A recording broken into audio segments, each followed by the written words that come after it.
ಈ ವರ್ಷ ರಾಜ್ಯದಲ್ಲಿ 900 ಹೊಸ ಕರ್ನಾಟಕ ಪಬ್ಲಿಕ್ ಶಾಲೆಗಳನ್ನು ತೆರೆಯಲಾಗುವುದು ಎಂದು ಸಿಎಂ ಸಿದ್ದರಾಮಯ್ಯ ಘೋಷಿಸಿದ್ದಾರೆ.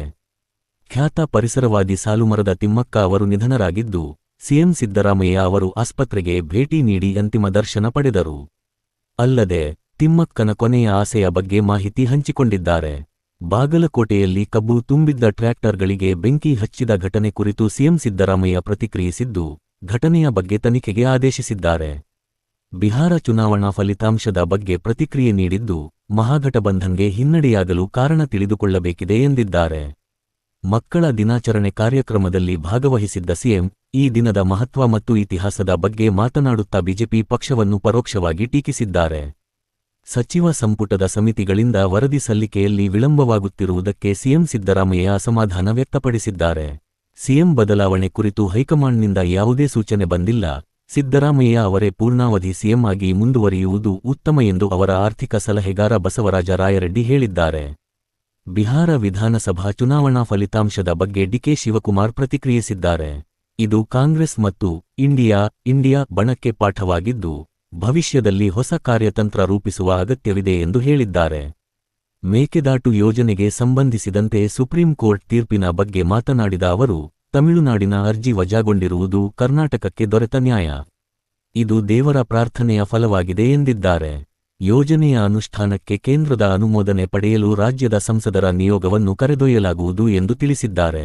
ಬೆಂಗಳೂರಿನ ಮೂಲಸೌಕರ್ಯದ ಬಗ್ಗೆ ಈ ಹಿಂದೆ ಟೀಕಿಸಿದ್ದ ಬಯೋಕಾನ್ ಮುಖ್ಯಸ್ಥೆ ಕಿರಣ್ ಮಜುಂದಾರ್ ಶಾ ಇದೀಗ ರಸ್ತೆ ಮತ್ತು ಕಾಲುದಾರಿಗಳಲ್ಲಿ ಆಗಿರುವ ಸುಧಾರಣೆಗಳನ್ನು ಶ್ಲಾಘಿಸಿದ್ದಾರೆ. ಈ ಸುಧಾರಣೆಗಳಿಗೆ ಡಿ.ಕೆ. ಶಿವಕುಮಾರ್ ಅವರ ನಾಯಕತ್ವವೇ ಕಾರಣ ಎಂದು ಹೊಗಳಿದ್ದಾರೆ. ಕರ್ನಾಟಕದಲ್ಲಿ ನಾಯಕತ್ವ ಬದಲಾವಣೆ ಕುರಿತು ಹಬ್ಬಿರುವ ವದಂತಿಗಳನ್ನು ಶಿವಕುಮಾರ್ ಮತ್ತೊಮ್ಮೆ ತಳ್ಳಿಹಾಕಿದ್ದಾರೆ. ತಾವು ಶಿಸ್ತಿನ ಸಿಪಾಯಿ ಎಂದು ಹೇಳಿದ್ದು, ಹೈಕಮಾಂಡ್ ನಿರ್ಧಾರವೇ ಅಂತಿಮ ಎಂದಿದ್ದಾರೆ. ಮುಖ್ಯಮಂತ್ರಿ ಸಿದ್ದರಾಮಯ್ಯ ಅವರು ಪೂರ್ಣಾವಧಿ ಸಿಎಂ ಆಗಿ ಮುಂದುವರಿಯಲಿದ್ದಾರೆ ಎಂದು ಸ್ಪಷ್ಟಪಡಿಸಿದ್ದಾರೆ.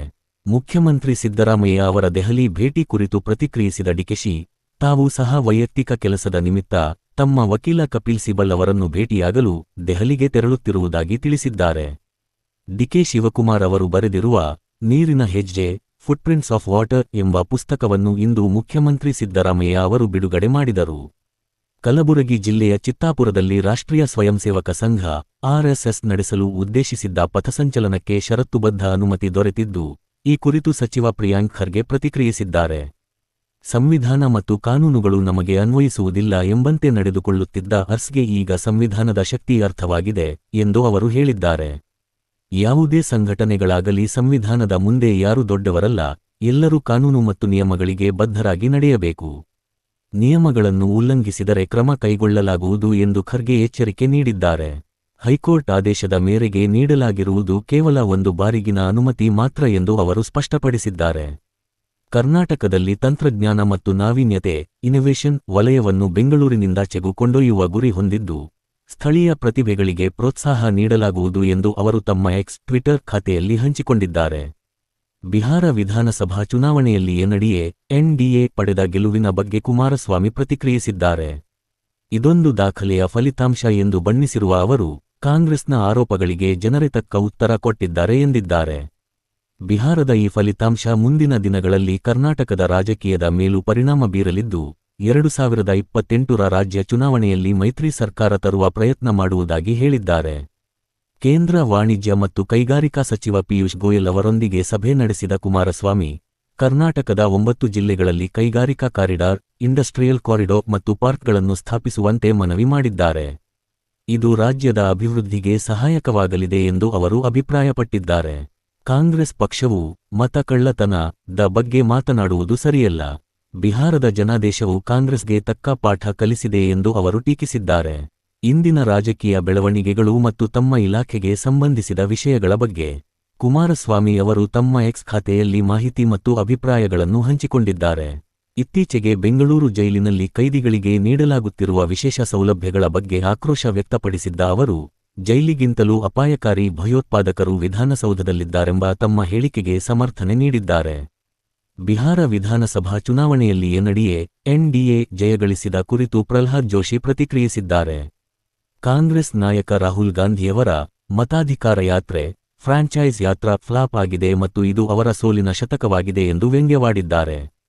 ಕಾಂಗ್ರೆಸ್ ಮುಳುಗುತ್ತಿರುವ ಹಡಗು ಮತ್ತು ರಾಹುಲ್ ಗಾಂಧಿ ತಮ್ಮ ಮಿತ್ರಪಕ್ಷಗಳನ್ನು ತಮ್ಮೊಂದಿಗೆ ಮುಳುಗಿಸುತ್ತಿದ್ದಾರೆ ಎಂದು ಅವರು ಟೀಕಿಸಿದ್ದಾರೆ.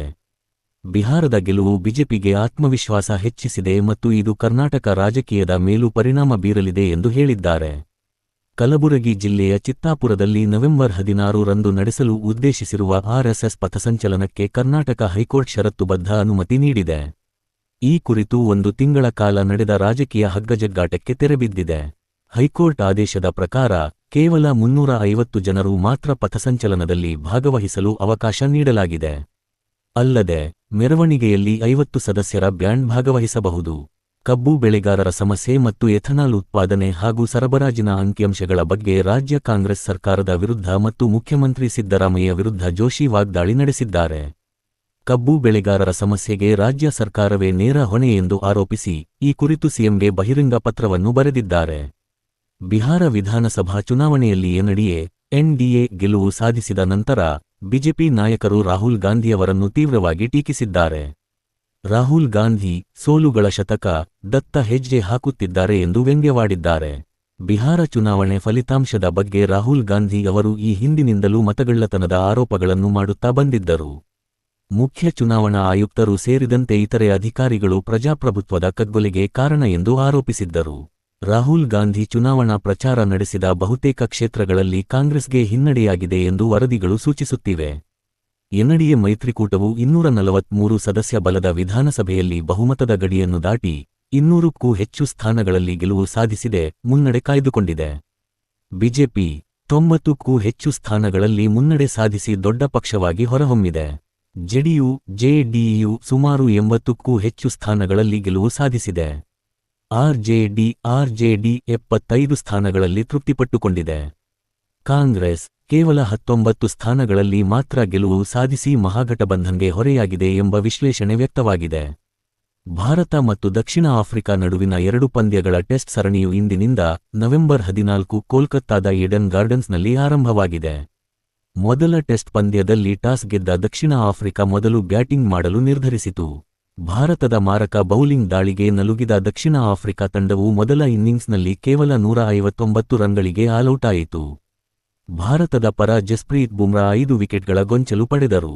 ದಕ್ಷಿಣ ಆಫ್ರಿಕಾ ಪರ ಐಡೆನ್ ಮಾರ್ಕ್ರಾಮ್ ಗಳಿಸಿದ 31 ರನ್ಗಳೇ ಗರಿಷ್ಠ ವೈಯಕ್ತಿಕ ಮೊತ್ತವಾಗಿದೆ.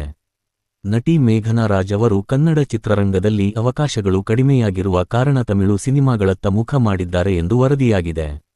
ಅವರು ಈಗಾಗಲೇ ತಮಿಳಿನ ಪ್ಯಾನ್ ಇಂಡಿಯಾ ಸಿನಿಮಾದ ಚಿತ್ರೀಕರಣದಲ್ಲಿದ್ದಾರೆ ಎನ್ನಲಾಗಿದ್ದು, ಇದು ಅವರು ಕನ್ನಡ ಚಿತ್ರರಂಗ ತೊರೆಯುವ ನಿರ್ಧಾರಕ್ಕೆ ಬಂದಿದ್ದಾರೆ ಎಂಬ ಊಹಾಪೋಹಗಳಿಗೆ ಕಾರಣವಾಗಿದೆ.